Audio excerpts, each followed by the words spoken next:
రాష్ట్రంలో ఇచ్చాడు. నిన్న కూడా మేనిఫెస్టో రిలీజ్ చేశారు.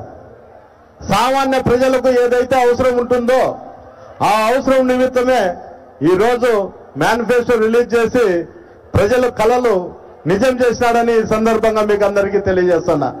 అంతేకాదు చేనేతలకు మాత్రం 48,000 ప్రతి సంవత్సరం కూడా ఎలక్షన్ అయిపోయినాక మీకు ఎప్పుడు విడతలో వచ్చిందో అప్పటికి 48,000 మీకు చేనేత కార్మికులకు అందరికీ కూడా పడుతుంది. అదే కాకుండా చేయూత, అమ్మఒడి కార్మికులకు అందరికీ కూడా వచ్చే బాబు దాన్ని తోయాకండి, ఆ పిల్లలు తోయాకండి. సంక్షేమ పథకాలు అన్ని కూడా చేయూత కావచ్చు, అమ్మఒడి కావచ్చు, ఆసరా కావచ్చు, డాక్రా మహిళలకు ఇచ్చినటువంటి 0 వడ్డీ కింద వచ్చినటువంటి లోన్లు కావచ్చు, ఇవన్నీ కూడా మళ్ళా గడుక పెంచుతూ మన ప్రభుత్వం అధికారంలోకి వస్తానే తక్షణమే ఇవన్నీ కూడా రిలీజ్ చేయడం జరుగుతుంది. ప్రతి ఒక్క అక్క చెల్లెమ్మ కూడా గుర్తించుకోవాల్సిన విషయం అయితే వచ్చే సంక్షేమ పథకాలన్నీ కూడా మీ అకౌంట్లోనే పడుతుంటాయి. ఒకసారి మీ ఆశీస్సులన్నీ జగన్కి ఇవ్వాల్సిందిగా కోరుకుంటున్నాను. అంతేకాదు ప్రతిసారి చెప్పారు, నేను ప్రతిపక్షంలో ఉన్నప్పుడు తాడిపత్రికి ఒక రౌడీ వస్తాడు, ఒక దుర్మార్గుడు వస్తాడు, ఏదో చేస్తాడని. అయ్యా నేను కాదయ్యా దుర్మార్గుని, మంచోనో చెడ్డోని మీకు అందరికీ తెలుసు. ఈ 5 ఏళ్లలో నేను ఎక్కడున్నాను మీరు ఒక్కసారి గమనించండి. గతంలో ఉండేటువంటి నాయకులు ఏ విధంగా ఉన్నారు, ఈ రోజు ఉన్నటువంటి నేను ఏ విధంగా ఉన్నానో ఒక్కసారి మీరు అందరూ ఆలోచన చేయండి. జగనన్న ప్రభుత్వం వచ్చిన తర్వాత సంక్షేమం ఒకవైపు, అభివృద్ధి ఒకవైపు నడుస్తుంది. ఈ సంక్షేమ అభివృద్ధితో పాటు శాంతి కూడా ఈ తాడిపత్రిలో నడుస్తుంది. శాంతి గురించి నేను ఎందుకు చెప్తున్నా అంటే, గతంలో ప్రొద్దున లేస్తే తాడిపత్రిలో 10 పికెటింగ్లు ఉండేటివి. ఆ 10 పికెటింగ్లు నామకా వస్తుండేటివి. ఎవరు ఏమి చేసినా జేసీ కుటుంబం ఉంటే మనకు పోలీస్ స్టేషన్కి అర్జీలు రావాల. ఆ అర్జీ వస్తేనే పోలీసులు తీసుకునేవాళ్ళు. ఆ పరిస్థితి నుండి ఈరోజు తాడిపత్రిలో ఎక్కడే కానీ పికెటింగ్లు లేకుండా అధికారులు కూడా స్వేచ్ఛగా వాళ్ళ ఉద్యోగాలు వాళ్ళు చేసే పరిస్థితి ఈరోజు ఆసన్నమైంది. ఇంకొకసారి మీరు అందరూ కూడా జగనన్న వైపు చూడాలా, జగనన్న మీ ఆశీస్సులు జగనన్నకు ఉండాలా. తాడిపత్రి ప్రశాంతంగా ఉండాలన్నా, సంక్షేమ పథకాలు మీకు అందరికీ అందాలన్నా జగనన్నతోనే సాధ్యం అనేదే నేను చెప్పేది. తాగునీరు కానీ సాగునీరు కానీ మన ప్రభుత్వం వచ్చినాక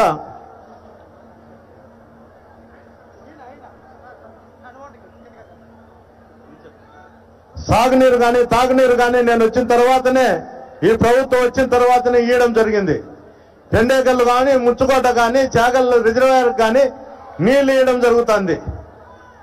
పెద్దడుగురులో కూడా కాలువకు మార్చి వరకు ఇచ్చినాం ఈ సంవత్సరం తప్ప. కానీ మాజీ ఎమ్మెల్యే ఏం చెప్తాడంటే, పెద్దడుగురుకు పోయి ఎమ్మెల్యే చాగల్ రిజర్వాయర్ తీసుకొచ్చి ఇసుక తోలుతా అంటే ఇసుక కోసం ఇడుస్తాడంటాడు. బుద్ధి జ్ఞానం ఉండాలా ఎవరన్నా మాట్లాడేటప్పుడు. నువ్వైతే ఏమీ చేయలేదు కానీ తాడిపత్రికి అన్నీ చేసినట్టు మాత్రం చెప్తావు. ఒక్కసారి నీ మనసాక్షి చెప్పు. తాడిపత్రికి వచ్చిన ఫండ్స్ అన్ని కౌన్సిల్లో నువ్వు ఏంటి కానీ పెట్టలేకపోయినావు, ఒక్కసారి నువ్వు చెప్పు. ఇంటింటికి కొలాయి తీసుకొచ్చాం, 7 నెలలు అవుతుంది. నువ్వైతే కౌన్సిల్లో నీళ్లు కలు, కౌన్సిల్లో మెలకబెట్టి దాని కౌన్సిల్లో శాంక్షన్ కాకుండా చేశావు. లేకపోతే ఈ పాటికే ప్రతి ఇంటికి కూడా కొలాయి ఇచ్చేదానికి నేను సిద్ధంగా ఉన్నా.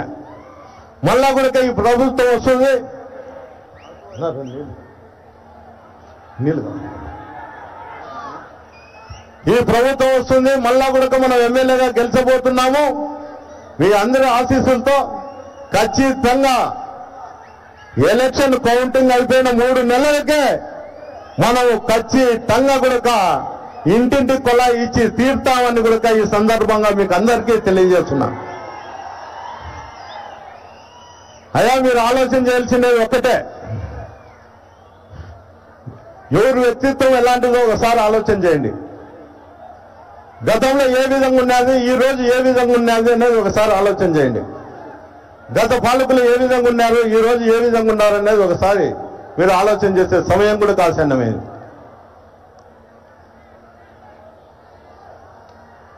మేమైతే ఎప్పుడు కూడా పోలీస్ అధికారులను మేము చెప్పేది ఏమంటే ఇద్దరికి న్యాయం చేసి పంపించండి, ఏ పార్టీ వాళ్ళైనా ఎవరికైనా కానీ అని చెప్పాం. వాళ్ళైతే ఏం చెప్పేవాళ్ళంటే మేము చెప్పిన మాట వినకపోతే పోలీస్ స్టేషన్లకు తాళాలు వేస్తామని చెప్తారు. వేసినారు కూడా తెలుగుదేశం పార్టీలో మన పోలీస్ స్టేషన్ కు 24 గంటలు తాళాలు వేసిన ఘనత కూడా జేసీ కుటుంబాన్ని అని కూడా నేను ఈ సందర్భంగా మీకు అందరూ చెప్తాను. ప్రతి క్షణము, ప్రతి రోజు, ప్రతిసారి కూడా ఇప్పటి వరకు కూడా పోలీస్ అధికారులను కానీ రెవెన్యూ అధికారులను కానీ బ్లాక్ మెయిల్ చేసుకుంటూ వాళ్ళ మీద పిటిషన్లు వేసుకుంటూ కోర్టు చుట్టూ తిప్పేదానికే అయినారు.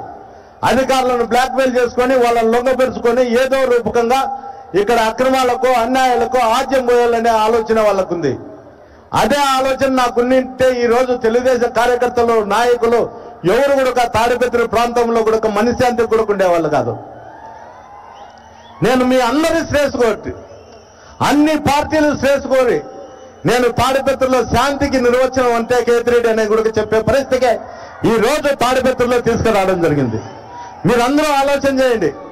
మీకు ఎవరూ తెలియని వాళ్ళేం కాదు. ఇక్కడ జేసీ కుటుంబం ఎలాంటిదో నేను ఎట్లుంటున్నాను. నేను ఈ రోజు దివాకర్ రెడ్డి పెద్ద ఆయన అందరి దగ్గరకు పోయి ఇది నాకు చివరి ఎలక్షను, నా కొడుకును ఆశీర్వదించండి అస్మిత్ రెడ్డిని అని చెప్తాడు. సిగ్గుండల్లా నువ్వు మాట్లాడేదానికి. జూటూరులో డబ్బులు ఇవ్వకుండా నువ్వు 200 ఎకరాల భూమిని దోజరేసి నొక్కినావు. పాస్బుక్ తీసుకొచ్చే 30,000 ఎకరాలకు ఇచ్చినావు. నువ్వు మాట్లాడుతాండావు వైఎస్ఆర్ పార్టీ వచ్చే భూములు ఉంచుకుంటారని. రా, నువ్వు ఎప్పుడొస్తారో మీ అన్నదమ్ములు ఇద్దరు సవాల్ చేస్తున్నా. నా 5 ఏళ్లలో నేను ఏమి చేసినా నేను చెప్తా. మీరిద్దరు అన్నదమ్ములు వచ్చి పోలీస్ స్టేషన్ సర్కిల్లో కూర్చొని నేను కూర్చుంటా, చర్చించుదాం. మీ తమ్ముడు 5 ఏళ్లలో ఏం చేసినాడో ఇక్కడనే చర్చించుదాం. ఏ గ్రామాలలో హత్య రాజకీయాలకు పాల్పడినారో చర్చించుదాం. తాడిపత్రిలో ఎవరు అభివృద్ధి చేశారో, ఎవరు అభివృద్ధికి అడ్డపడతారో చర్చిస్తాం.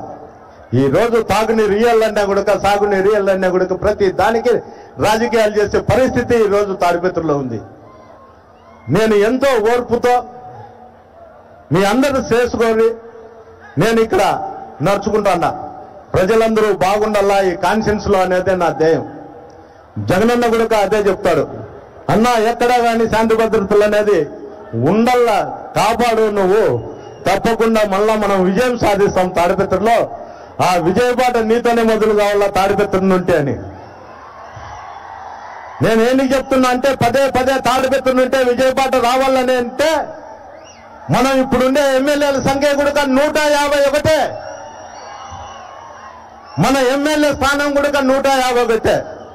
తాడిపత్రి కూడా 151. ఇది లక్కీ నెంబర్. మనం ఇక్కడ నుండి ఎంత మెజార్టీతో మనం తీసుకుపోతామో ఇటువంటి తాడేపల్లె కూడా అదే రూపంలోనే తీసుకుపోతామని కూడా ఈ సందర్భంగా మీకు అందరికీ కూడా తెలియజేస్తున్నా.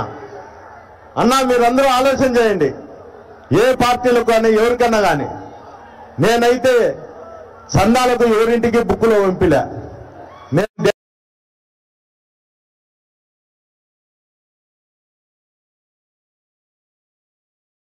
మీటింగ్లు పెడతాను, మీరందరూ చందాలు ఏంటని నేను ఎవరిని అర్చించలే. కానీ గత ప్రభుత్వంలో సంవత్సరానికి ఎన్ని చందాలకు బుక్ వస్తానేదో ఒక్కసారి ఆలోచన చేయండి. చాలా మందిలో కూడా ఈ ఆలోచన రావాలా. ఎందుకు చెప్తున్నా అంటే నేను వచ్చినప్పుడు